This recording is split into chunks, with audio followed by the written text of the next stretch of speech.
The story of The Devil Wears Prada begins with aspiring young journalist Andy Sachs taking a job as the junior assistant to fashion icon Miranda Priestly. As the editor-in-chief of Runway magazine, Miranda has amassed power and notoriety, though her infamously cold demeanor makes her an intimidating and hard-to-please boss. As Andy is subjected to the brunt of Miranda's abusive and irrational behavior, like being expected to secure her boss a flight during an active hurricane, she hopes to use her newfound connections to secure a journalism job, reporting on topics that actually matter to her. Andy's more down-to-earth style and disinterest in a fashion world she views as needlessly excessive puts her at odds with Miranda's senior assistant, Emily Charlton. Emily relishes her closeness to Miranda's life of opulence and puts her own body through unhealthy diets in the hopes of pleasing her boss and being selected to accompany the runway team to Paris Fashion Week. Amidst her newfound work tensions, Andy does find support in Runway's art director Nigel Kipling, who helps her update her style to better fit in. With a fresh style and newfound confidence, Andy dedicates herself to her job and begins slowly earning Miranda's respect. As Emily's obsessive behavior leads to a decline in her health, Andy is forced to step in to save Miranda from embarrassment. In turn, Andy is selected to accompany Miranda to Paris Fashion Week, while Emily's luck continues to dwindle and she is struck by a car and hospitalized. As Andy excitedly prepares to leave for Paris, her boyfriend Nate rebukes her newfound interest in fashion and criticizes her seemingly turning her back on her long-held ideals. While in Paris, Andy grows close with a famed journalist named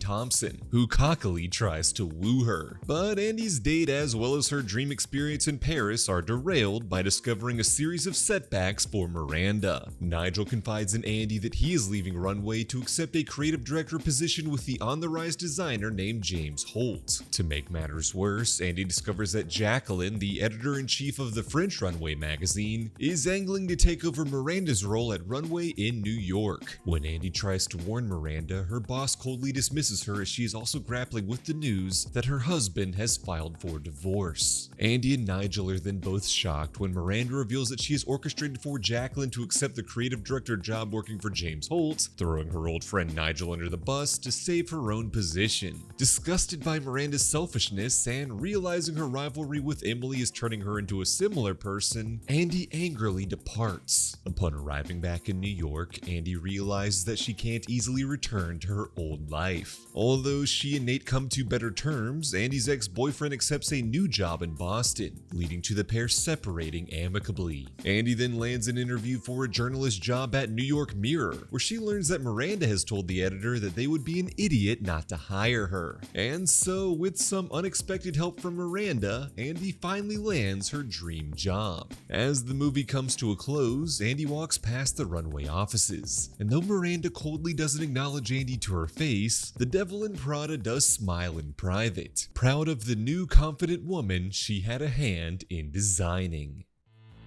Thanks for watching this video. Make sure to subscribe to the channel for more content like this, and why not check out this recommended video while you're at it.